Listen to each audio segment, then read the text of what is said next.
Did you ever get in your car and drive aimlessly, hoping to arrive at a dream destination? Of course not. Yet so many of us do that with our lives. No direction, no target, and no real progress. The world's most successful people have one thing in common. They have very clear, specific goals. And today I'm going to show you why setting the right goals are the key to unlocking everything you've ever wanted. Let's jump in. Now, here's a big idea. You are in control of your results. Your current circumstances, they don't define you. Your thoughts, beliefs, and actions define you. If you were to ask the average person what their goal is, they would often have no idea. And even if they do, they haven't written it down. Without a clear goal, you're drifting. With one, you're in control of your life. Earl Nightingale talks about success being the progressive realization of a worthy ideal. It's when someone is working towards something, they know what they want, and they are actively taking steps to attain that goal. It's not about acquiring things, it's about becoming better and a better person. Bob Proctor teaches that a real goal isn't about getting more money, a bigger job, a bigger house. Those are results of a goal. The true purpose of a goal is growth. It pushes you to become more than you ever thought was possible. It's the process of becoming a better person, increasing your awareness, and challenging yourself to do bigger and better things. And the first step is to decide what you really want. Take a moment to think, if anything were possible, all the resources and anything you ever needed were possible, what would you really want? Allow yourself to be inspired, to dream. So often people hold themselves back. We don't want to disappoint ourselves or allow ourselves to think big. But if you could have anything you really wanted, what would you really want? That is the goal you're going after.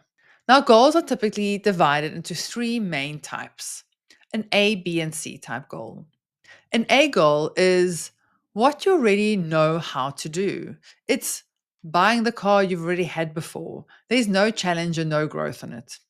The B type goal is what you think you can do, like expanding your business by 5 or 10% because you have a plan.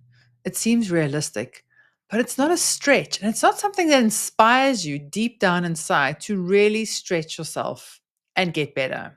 The C type goal is what you really want. It's that huge dream that excites you and scares you at the same time. And that's where the transformation happens. The secret to achieving something incredible is to stop playing small. Set a C type goal, something that excites you, something that you don't even know yet how to achieve. The fun is in figuring out how you'll achieve the goal. It's about what you need to do and who you need to become in order to attain that goal. What if I told you the world's greatest innovations, airplanes, the internet, and even space travel, all started from fantasies? The Wright brothers imagined flying before anyone thought it was possible. You must allow yourself to fantasize because your imagination is the starting point of all great achievement. Now, the first step is to fantasize. Think big, without limitations, and just imagine what you would really want. The next step is a theory. How does it become a plan? How does it become a goal?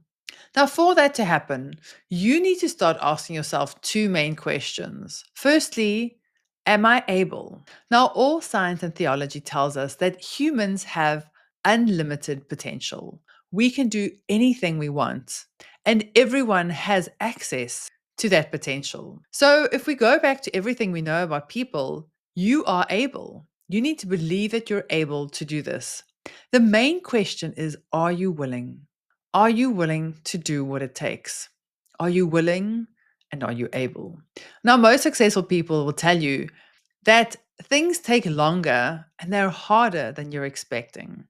The persistent and the consistent work towards that goal is what makes people successful.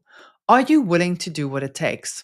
So once you've answered the question of are you willing and able, that's when it becomes a goal. That's when you've made a definite decision and a commitment to reaching this big goal. And the third one is then to take action, shift your reality and make it a fact. Become the person who has already attained that goal and think about what that person would be. How would they think and what action would they take? What would they be doing if they were already successful? That is your blueprint on what you need to do to attain that goal. John Maxwell tells a story of a young man who came to him after a talk and said that he wants to do what he does. He wants to speak in front of thousands of people and inspire them to be bigger and better. And he said to the young man, "You want what I have, but are you willing to do what I've done?" And that just reminds us that success requires hard work. It requires focus and determination and to do hard things. Be willing to take the difficult steps and be focused on what you want. The road will not be easy. You need to be persistent and you need to be determined to do what it takes to get there. There's a story about space travel, and President Kennedy asked Werner von Braun what it would take to get a man to the moon and safely bring him back again. And the answer was the will to do it. He understood that all you need a definite decision to make something happen. Thereafter, the plan and the steps you need to take will come.